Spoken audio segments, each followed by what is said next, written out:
سلام به همه. توی جمجممون عجیب ترین و پیچیده ترین چیز دنیا مشغول کاره. یه سیستم که هر لحظه میلیاردتا پیامو جابجا میکنه، اما ما شاید 1% هم نشناسیم. امروز میخوایم 7 از عجیب ترین رازا درباره مغز انسان رو براتون فاش کنیم، پس با ما همراه باشید.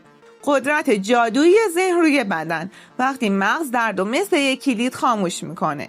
فکر کنید یه دکمه مخفی توی مغزمون باشه که بتونیم درد و مثل خاموش کردن یه لامپ قطع کنیم.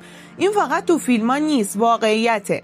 توی تحقیق عجیب توی سال 2019 دانشمندای دانشگاه کرادو با اسکنای fMRI کشف کردن که بعضی افراد با تمرینای خاص ذهن آگاهی میتونن واقعا فعالیت مراکز درد مغزشون رو کم کنن. این افراد توی آزمایشگاه با وجود تحمل درد فیزیکی تا 40% بیشتر از بقیه مقاومت نشون دادن. اسکن مغزشون هم ثابت کرد که بخشایی از مغزشون واقعا داره سیگنالای درد و بلوکه میکنه. حالا تصور کنید که این توانایی رو داشته باشید. پزشکا دارن روی همین اصل کار میکنن تا درمانای جدیدی برای دردای مزمن مثل کمردرد یا میگرن بسازن، درمانی که توش خود بیمار میتونه درد و مدیریت کنه بدون استفاده از هیچ قرص و دارویی. طغیان عضو. وقتی دستت تبدیل به دشمنت میشه. همه ما فکر میکنیم که کنترل کامل روی بدنمون داریم، اما سندرم دست بیقرار این ایده رو زیر سوال میبره. این بیماری نادر عصبی معمولا بعد از سکته مغزی یا آسیب به جسم پینه‌ای، همون پل ارتباطی بین دو نیمکره مغز رخ میده. تو این حالت یکی از دستا، معمولا هم دست چپ، به طور کاملا مستقل شروع به حرکت میکنه، انگار یه روح دیگه اونو کنترل میکنه. این دست میتونه بی اختیار دکمه تلویزیون رو فشار بده، موهاتو بکشه یا حتی سعی کنه تو رو بزنه. بدتر از همه اینه که صاحب دست کاملا هوشیاره و میبینه که داره چه اتفاقی میفته، اما هیچ کاری نمیتونه بکنه مگر اینکه با دست سالمش سعی کنه دست بیقرار رو بگیره. این بیماری نشون میده که کنترل ما روی بدنمون چقدر شکننده است و مغز چطور میتونه گاهی علیه خودش عمل کنه. حافظه‌ای که فقط 30 ثانیه دوام میاره. سطل آشغال هوشمند مغز. مغز ما شبیه یه هارد خیلی پیشرفته است، اما حافظه کوتاه مدتش بیشتر شبیه رم یه کامپیوتره. موقتی و سریع هم پاک میشه. هر اطلاعات جدیدی که وارد مغز میشه، اگه توی 15 تا 30 ثانیه اول تکرار نشه یا به حافظه بلند مدت منتقل نشه، برای همیشه پاک میشه. این همون دلیلیه که وقتی کسی شماره تلفنشو بهت میگه، اگه فوری یادداشت نکنی 5 ثانیه بعد یادت میره. اما یه حقیقت دیگه هم هست که خیلی عجیبه.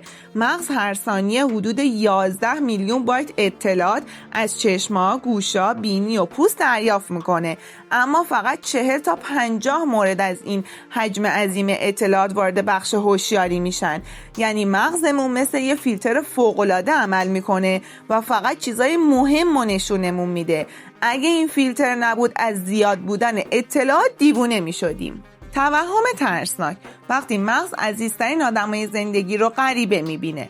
تصور کن یه روز صبح از خواب بیدار بشی و همسرتو ببینی، اما مطمئن باشی که همسرتو نیست. یه غریبه است که دقیقاً شبیه همسرت شده. افراد مبتلا به سندرم کاپگراس دقیقاً این حس رو دارن. این یه بیماری عصبی نادره که در اثر آسیب به مسیر عصبی بین ناحیه تشخیص چهره و مرکز احساسات مغز یعنی آمیگدال ایجاد میشه. مغز چهره آشنا رو میشناسه، مثلا میدونه این چهره همسرته، اما هیچ حس آشنایی، عشق یا وابستگی نسبت به اون تولید نمیکنه. برای توجیه این تضاد عجیب، ذهن داستان جایگزینی یا دوقلوی شیطانی رو میسازه. بعضی بیمارا حتی فکر میکنن این جایگزینا ربات یا موجودات فضایی هستن. این بیماری به وضوح نشون میده که شناخت منطقی و احساس عاطفی توی مغز 2 تا سیستم کاملا مجزا هستن که گاهی هم میتونن از هم جدا عمل کنن. کارواش شبانه. تمیزکاری فوق‌العاده مغز موقع خواب. موقع خواب مغز ما مشغول مهمترین کار عمرشه، یعنی تمیزکاری داخلی. دانشمندای دانشگاه روچستر کشف کردن که توی مرحله خواب عمیق سلولای عصبی مغز کمی جمع میشن و فاصله بینشون تا 60% بیشتر میشه. اینطوری مایع مغزی نخاعی، همون مایع شفاف دور مغز، مثل یه سیل خروشان با سرعت 10 برابری بین سلولا جاری میشه و همه مواد سمی که طی روز انباشته شدن و میشوره. بین این مواد سمی پروتئین بتا آمیلوئید هستش که باعث آلزایمر میشه. یعنی هر شب که خوب میخوابیم در واقع داریم مغزمون رو از شر مواد خطرناک پاک میکنیم. اگه کمخوابی داشته باشیم یا خواب بی‌کیفیت داشته باشیم، این سیستم نظافت کار نمیکنه و خطر بیماریهای مغزی به شدت بالا میره. سیستم کپی برداری مغز. چرا با دیدن درد دیگران تو هم ناراحت میشی؟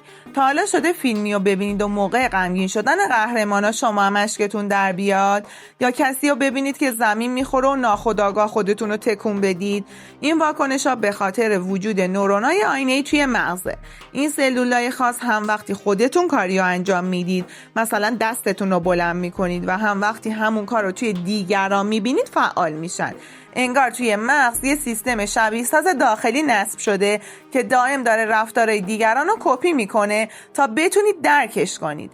این سلولا پایه و اساس همدلی، یادگیری از طریق مشاهده مثل یادگیری زبان یا مهارت‌های جدید و حتی درک نیت‌های دیگرانه. اختلال توی این سیستم میتونه منجر به مشکلاتی مثل اوتیسم بشه که درک احساسات دیگران براشون سخته. جنگ داخلی مغزها. 3 دیکتاتوری بزرگ توی مغز. برخلاف چیزی که فکر میکنیم مغزمون یه واحد یک پارچه نیست. یه کمیته 3 نفر است که مدام دارن با هم بحث میکنن. مغز خزنده‌ای، قدیمی ترین بخش، همون قسمت پایین مغز، فقط به زنده موندن فکر میکنه. غذا خوردن، تولید مثل، در امان بودن. هیچ منطقی سرش نمیشه و فقط غریزه رو میشناسه. مغز پستاندار، سیستم لیمبیک، مرکز احساسات. اینجا جایی که عشق، ترس، خشم، شادی و خاطرات هیجانی شکل میگیرن. تصمیمات احساسی از این قسمت میاد.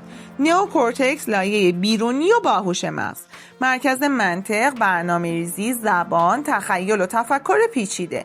این همون قسمته که انسانو از حیوانات متمایز میکنه. حالا تصور کنید میخواید رژیم بگیرید. تصمیم نئوکورتکس. اما بوی پیتزا میاد، تحریک مغز خزنده‌ای، و احساس گرسنگی میکنید، مغز پستاندار. اینجاست که جنگ شروع میشه. بیشتر تصمیمات عجیب ما نتیجه کشمکش این 3 بخش مغزه. کدوم حقیقت درباره مغز شما رو بیشتر شوکه کرد؟ حتما توی کامنت ها بنویسید. لایک و سابسکرایب و زدن زنگوله رو فراموش نکنید.